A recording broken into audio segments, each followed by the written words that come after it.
The royal court of Zarella fell silent as Prince Vexcor of the Vextari turned away from Princess Mara. His face was twisted in something between disgust and disappointment.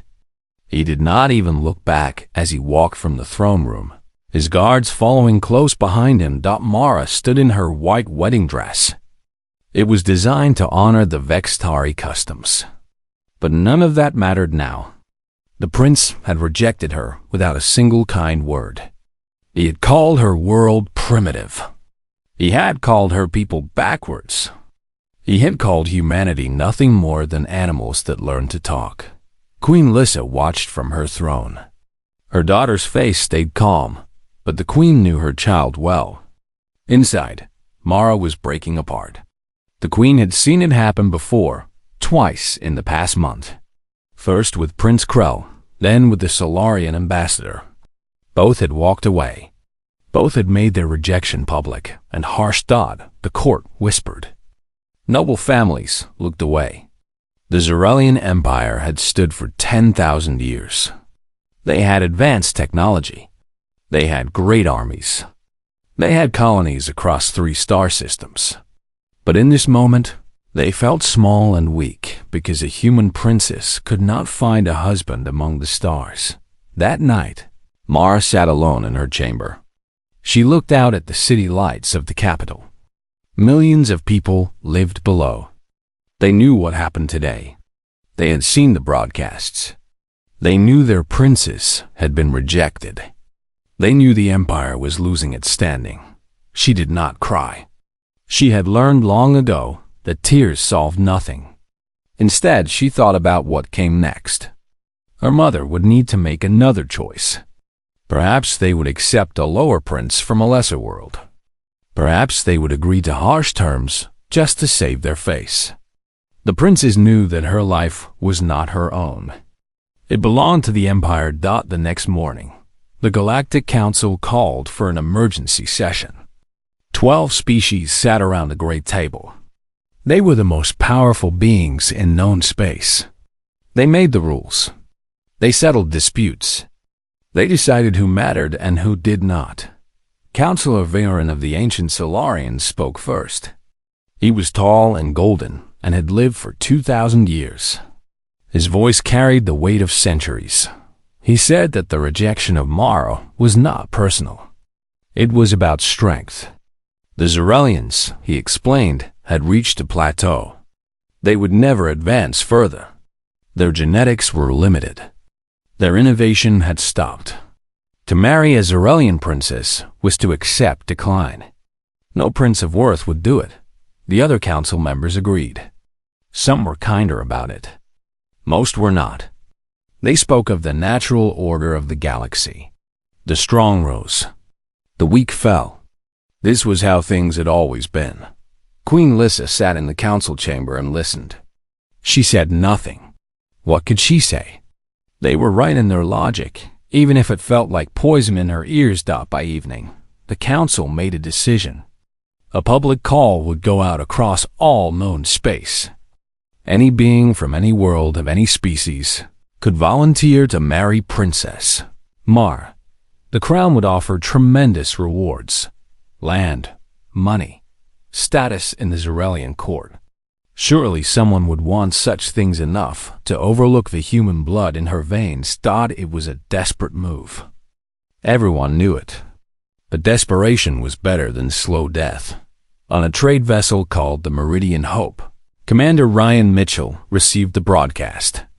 He was 35 years old, from a small country on Earth called the United States. He had served in the human military for 15 years before joining the independent traders who traveled between worlds. Ryan was tall and broad-shouldered from years of honest work. His face was weathered from solar radiation exposure. His eyes were gray and direct.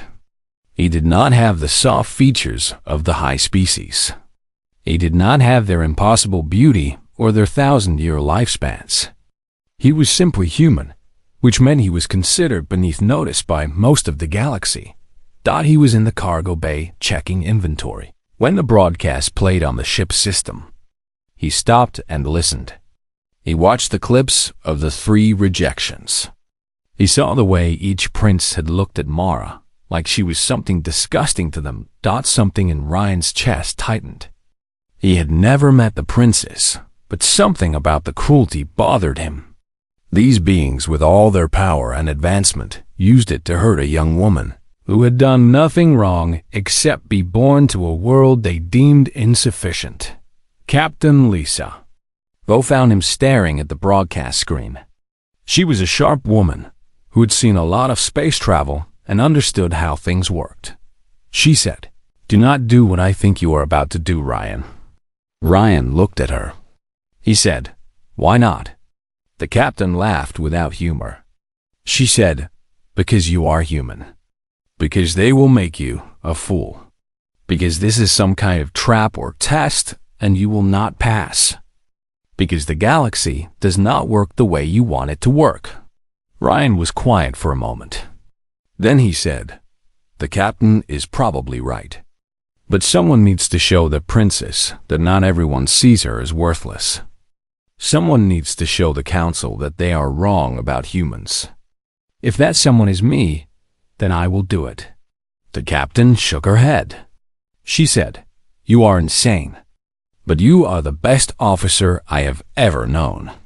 If you do this crazy thing, you do it with my blessing." Ryan began to compose his response to the Galactic Council. He kept it simple and direct. He introduced himself. He explained his background. He said that he believed Princess Mara deserved respect, and that he was willing to marry her if the council would accept his candidacy. He did not offer flowery words. He did not pretend to be something he was not. He simply stated the truth of who he was. When he sent the message, the responses came back within hours. Some were angry. Some were confused. Some were amused. Few were supportive. But the message had reached the Zerelian court, and that was what mattered. Queen Lissa read the transmission from Commander Ryan Mitchell. She read it 3 times.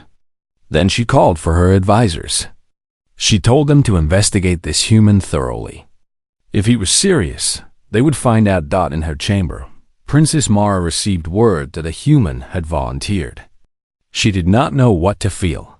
She did not know if this was kindness or cruelty disguised as opportunity. She only knew that something was about to change. On the trade vessel, Ryan stood on the observation deck and looked at the stars. He had just made a decision that would change his entire life. He had no idea what would come next. He had no guarantee of success. He had only the knowledge that he had done what he believed was right. The galaxy was about to meet a human who did not know his place. Ryan Mitchell landed on Zerella in a small shuttle. The planet was beautiful in a way that took his breath away. The cities were built into crystalline mountains. The sky was the color of deep blue water. Everything seemed designed with perfect precision and care. But Ryan did not have time to admire the view. He was taken directly to the palace. Guards flanked him on both sides. They did not speak to him. They did not look at him. They simply escorted him through halls of white, stone, and golden fixtures. He was brought to a private chamber deep within the palace. Queen Lissa was waiting for him. She sat on a chair that looked more like a throne. She was tall and elegant, with skin that seemed to shimmer with an inner light. She was clearly old by any normal measure, but she moved and spoke with the power of a person in their prime. She studied Ryan as he entered. She said nothing for a long time. Finally, she spoke. She said, "I have read your file, Commander. You are from Earth. You are military trained. You have spent 7 years traveling between worlds. You have never married. You have no fortune of your own. You have no title. Tell me why a man with nothing would claim to marry a princess." Ryan had prepared for this question. He had not prepared for how to answer it honestly. So he decided to do exactly that. He said, "My queen, I do not claim to have much." "You are correct. I have no wealth. I have no ancient family. I have only my word and my willingness to work. But I watched the broadcasts of the 3 rejections. I watched beings with all the advantages treat your daughter like she was less than them. I could not accept that. Not when I had the power to do something about it.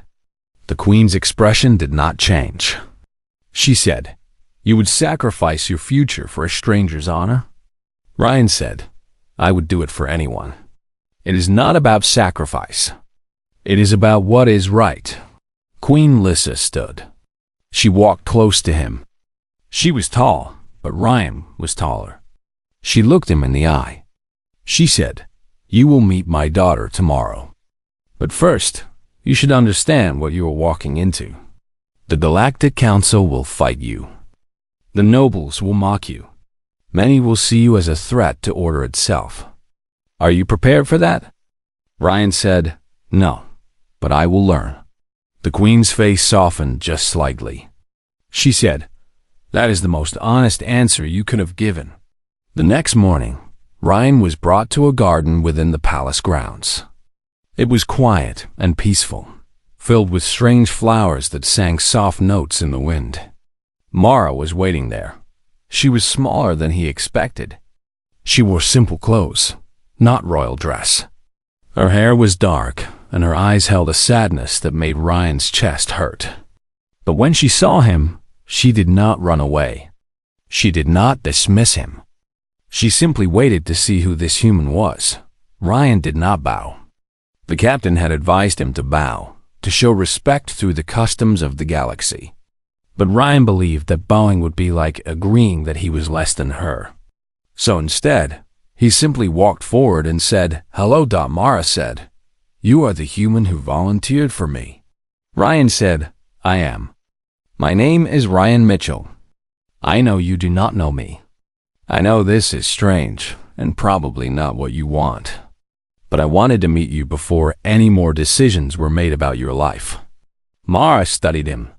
She said, "The princes called me primitive. They called my world weak. They made it clear I was not worth their time. How are you different?" Ryan was quiet for a moment. Then he said, "I do not think your world is weak. I think it is just beginning. I have seen the strength of humans. We survive on a world that tries to kill us every day. We have built cities and music and art and philosophy. We have learned to care for each other in ways that more advanced species have forgotten how to do. So no, I do not see you as primitive. I see you as someone valuable that others are too blind to recognize." Mara sat down on a stone bench. She said, "You are either very kind or very foolish." Ryan sat next to her. He said, "Maybe both. But I believe what I said. I think you are worth respecting. I think your world is worth respecting. And I think the ones who reject you are the ones missing out." They talked for hours. Mara asked him about Earth. She asked him about the human condition. She asked him why he believed in things that the galaxy had decided were not true. Ryan answered every question. He did not lie. He did not pretend to know things he did not know. He simply spoke from his heart. By the time they parted, something had shifted between them. It was not love. It was not yet anything the galaxy would recognize. But it was the beginning of something real. That evening, the Galactic Council convened. Councilor Viarm presented the case against Ryan's candidacy. He spoke of the laws that governed royal marriage. He spoke of the need for genetic compatibility. He spoke of the natural order of the galaxy. He said that accepting a human would be accepting weakness. Many council members agreed. But not all. A younger representative, a Thyran named Kess, stood and spoke against Viarn. She said that excluding someone based only on their species was prejudice. She said that the Galactic Council's laws said nothing about forbidding such a marriage. She said that if they blocked this union, they would be guilty of the same cruelty they claimed to oppose. The debate raged for 6 hours. In the end, the council voted. By a narrow margin, they decided not to block the union. but they did not support it either. They simply said it was Zarella's choice to make. Word of the Council's decision spread across the galaxy like fire. Some beings celebrated. Some raged. Some simply watched to see what would happen next. In the palace, Mara received a message from Ryan. He had been offered a choice. He could leave now, return to his life, and no shame would come to anyone. No one would blame him for walking away from a situation that was clearly impossible. Mara wrote back, "Do not leave." 3 days later, the official announcement was made. Princess Mara had accepted the candidacy of Commander Ryan Mitchell. They would be married in 1 month. The galaxy held its breath. No one knew what this union meant. No one knew what it would change. But everyone knew it was the beginning of something unprecedented. In his quarters, Ryan sat alone and thought about what was coming. He had wanted to prove something about humanity. He had wanted to show that humans were worthy of respect. He had not expected to fall for the princess in the process. But as he sat there, he realized that he was about to marry someone he barely knew, in a culture he did not understand, while the entire galaxy watched and waited for him to fail. He was terrified, but he was also certain that he was in exactly the right place. The first world they visited was called Thurin. It was an industrial planet covered in factories and mining operations. The air was thick with smoke and the smell of burning metal. The people who lived there were strong and tired, worn down by years of hard work. The Thurin government did not want to meet with Ryan and Mara at first. They said they were too busy. They said they had their own problems. But when word spread that a Zarellian princess had come to their world, curiosity forced them to listen. Ryan was brought to the Industrial Council chambers. The Thurin leaders sat across from him and Mara. They were skeptical and guarded. They had been treated badly by the Galactic Council many times before. Why should they care about a Zarellian princess?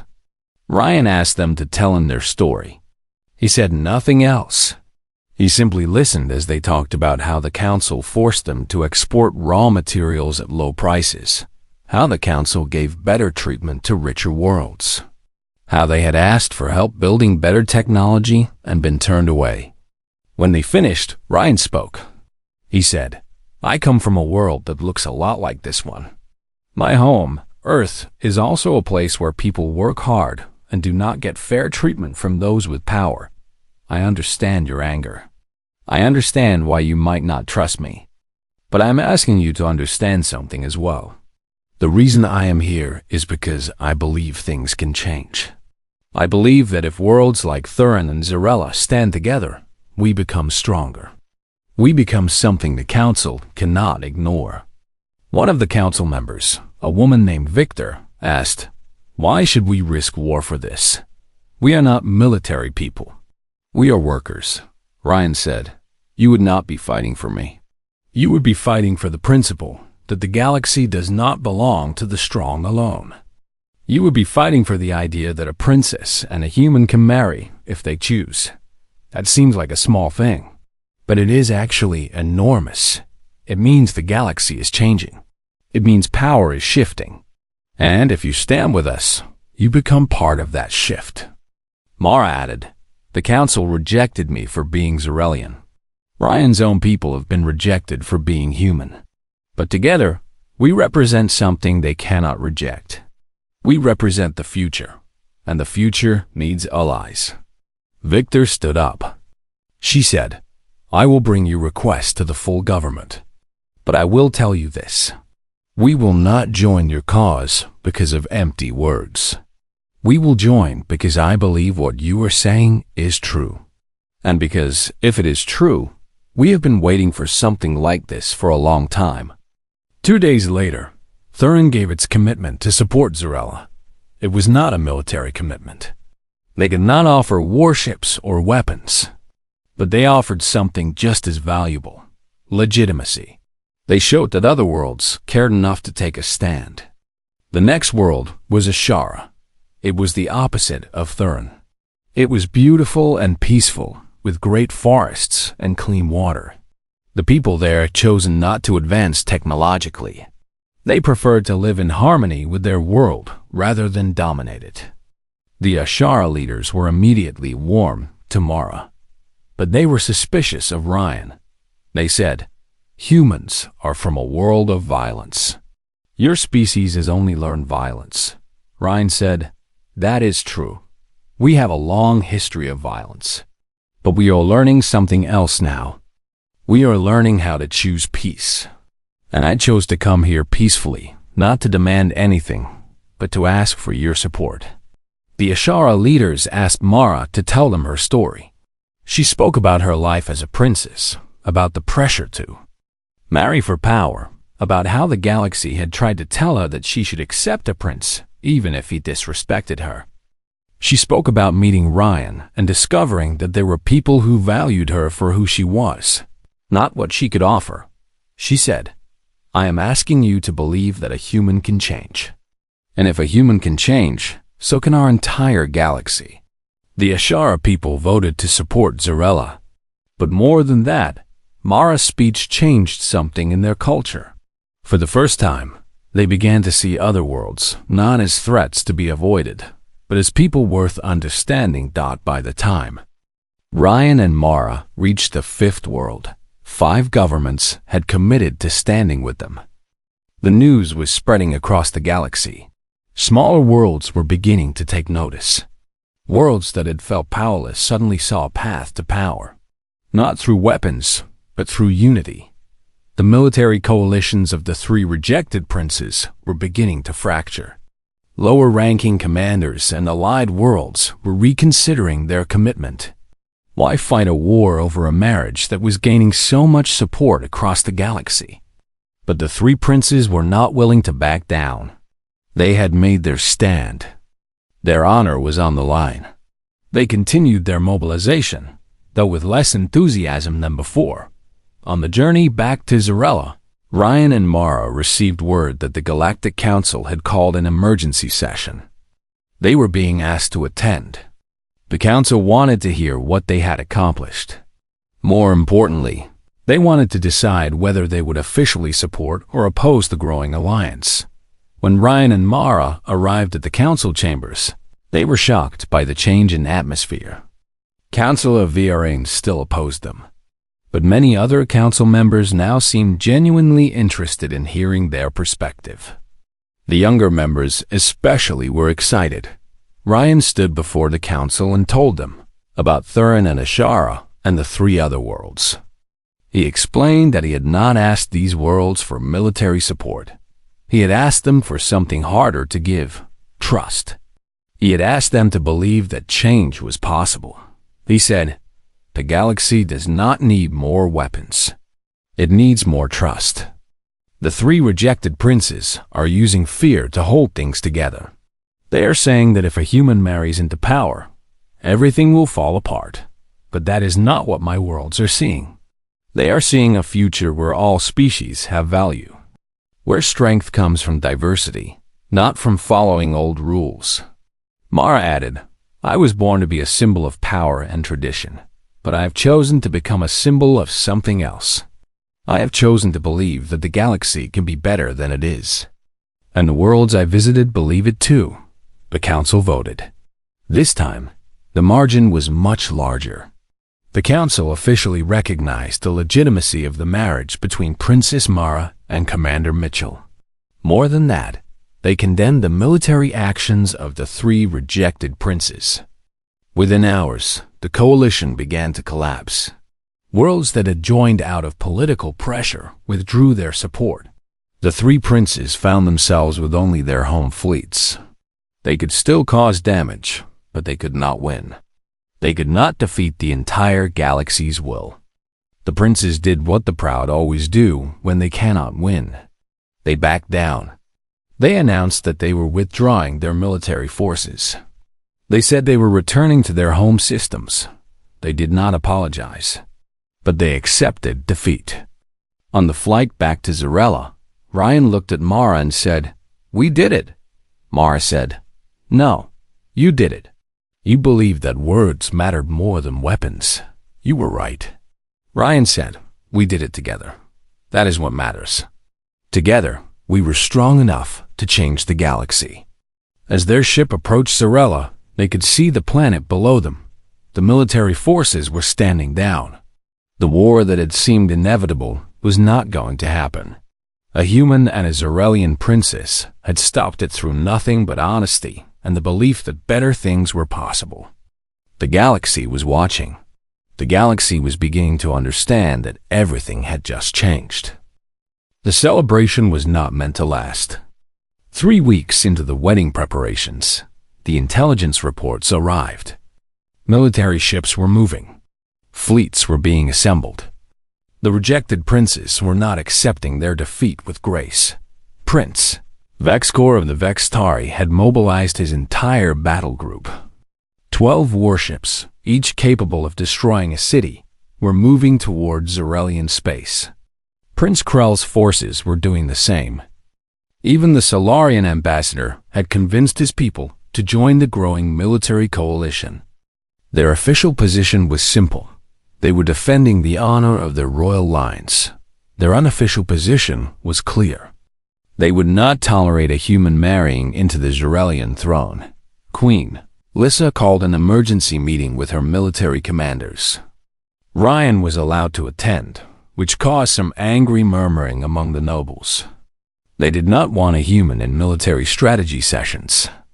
But the Queen had decided that Ryan was now part of the family, and family was allowed to hear the truth.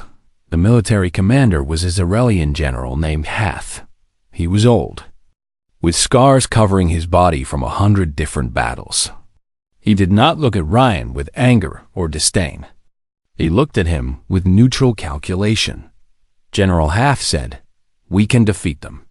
Individually, none of their fleets are strong enough to break through our defenses. But together, they present a real threat.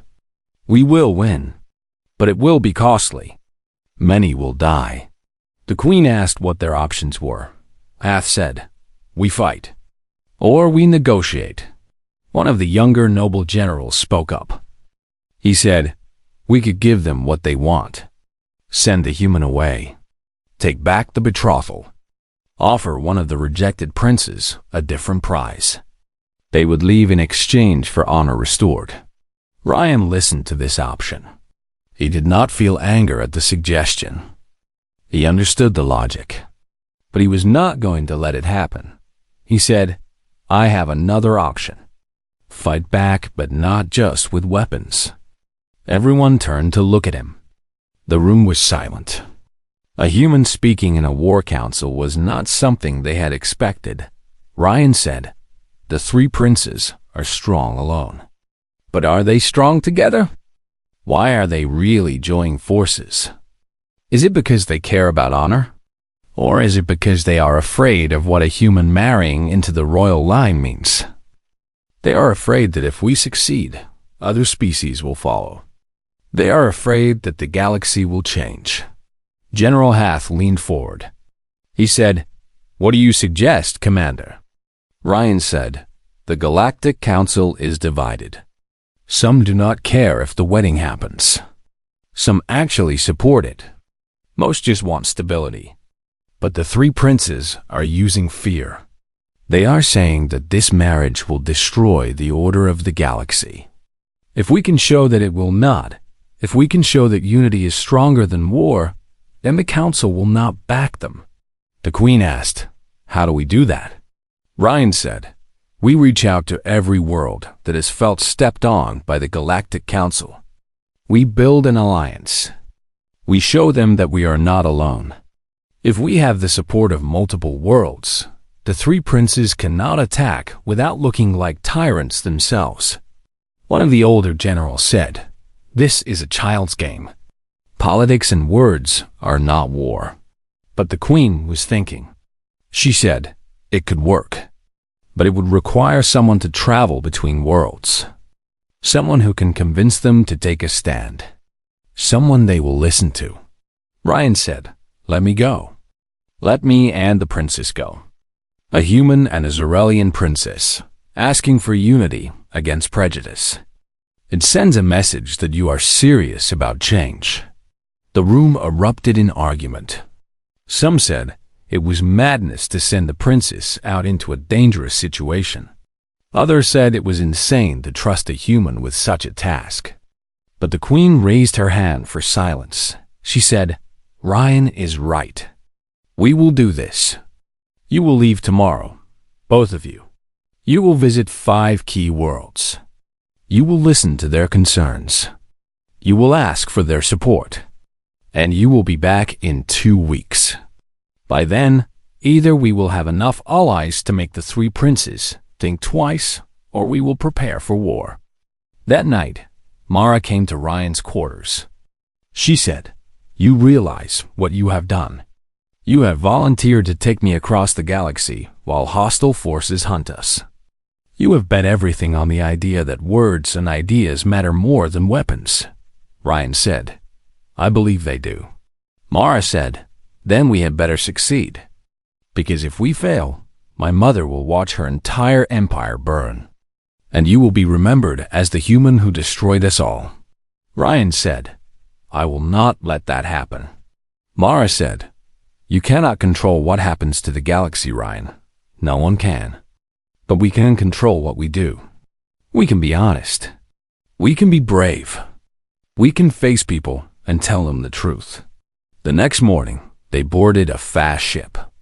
It was designed for speed, not weapons. They were not equipped for combat. If they were attacked, they would have to run or surrender as they left Xerelian space.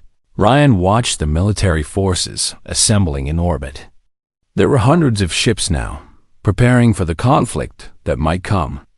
He understood that the next 2 weeks would determine whether those ships would ever fire a shot, or whether they would stand down and witness something new being born in the command centers of the 3 rejected princes. Strategists tracked the small ship leaving Xerella. They did not see it as a threat. They saw it as a distraction. While Ryan and Mara were gone, they would continue their mobilization. They would continue their preparation. When the ship returned, if it returned, they would be ready to strike. But what the princes did not understand was that absence makes a difference too. While they were focused on their war machine, they were not paying attention to something more important. They were not paying attention to the idea that was spreading across the galaxy. The idea that a human and an alien princess believed they could change things. The idea that courage and honesty might matter more than power and tradition. This idea was spreading. And it was changing everything. Ryan held Mara's hand as the ship jumped into hyperspace. He said, "Are you afraid?" Mara said, "Yes, but I am also hopeful. That is a new feeling for me. I think I like it." The ship was gone, heading toward the first world. Behind them, the war was still coming. But for the moment, something else was also coming. Something that no one in the galaxy had prepared for. Something that started with 2 people believing that the galaxy could be different. The wedding was held on a station in neutral space. It was not held in Xerelian territory. Both sides had wanted to make it clear that this was not just a Xerelian event. It was a statement to the entire galaxy about what was changing. Representatives came from 87 different worlds. Some were small. Some were large and powerful. But all of them came to witness the marriage of a human commander to an alien princess. All of them came to see if a new galaxy was truly being born. The ceremony was short and simple. Ryan wore a uniform of the Xerelian military, modified to fit human proportions. Mara wore white, as Xerelian tradition demanded. But unlike the wedding dress she had worn for the 3 rejected princes, this dress was sewn with threads from Earth and fabrics from the 5 worlds they had visited. It was a dress that said the old traditions were changing, but not disappearing. Queen Lissa watched as her daughter married the human she had come to respect. The queen had not expected her daughter to find happiness in this strange union. But she could see the truth in both their faces. They cared for each other. They believed in each other. That was the greatest foundation a marriage could have. When the ceremony was finished, Ryan kissed Mara in front of the entire galaxy. It was a human custom that many aliens did not understand. But they understood what it meant. This was love, and love was universal. The celebration lasted for 3 days. There was music from multiple worlds. There was food and drink and dancing. But more importantly, there were conversations. Leaders who had never spoken to each other before found themselves talking. They shared stories about their worlds. They found common ground. They began to understand that they were not so different after all. On the final night of the celebration, the Galactic Council made an announcement. They were restructuring. The old council, with its permanent members and unchanging power structure, was being replaced. A new council would be formed. Every world that wanted a voice would have won. Power would be shared. Rules would be made together. Not imposed from above. It was a peaceful revolution. No violence. No blood. Just a simple decision that the galaxy was ready for something different. The 3 rejected princes issued a statement. They said they accepted the new order. They said they were committed to the restructured council. None of them meant it. But they understood that the alternative was to be left behind by history. So they accepted change, even if acceptance came too late. Ryan was offered positions of power. The Thurn government asked him to lead their council. The Ashara people asked him to be their representative to the new Galactic Council. Multiple military organizations offered him command positions. All of them wanted the man who had changed the galaxy without firing a shot. Ryan declined all of them. He said, "I am going to do something different. I am going to be a bridge between humans and the rest of the galaxy. I will help my people understand the larger universe. I will help the galaxy understand humans. That is more important than power." He was given a new title, Ambassador of Human Galactic Relations. It was a role that had never existed before, but it was a perfect role for someone like Ryan. Mara became the queen she was meant to be, but she was a different kind of queen than her mother had been. She made decisions based on what was right, not just what was powerful. She listened to her advisors, but she trusted her own judgment. She ruled with the knowledge that her husband was beside her, reminding her daily that strength came from compassion, not cruelty. Together, they made changes.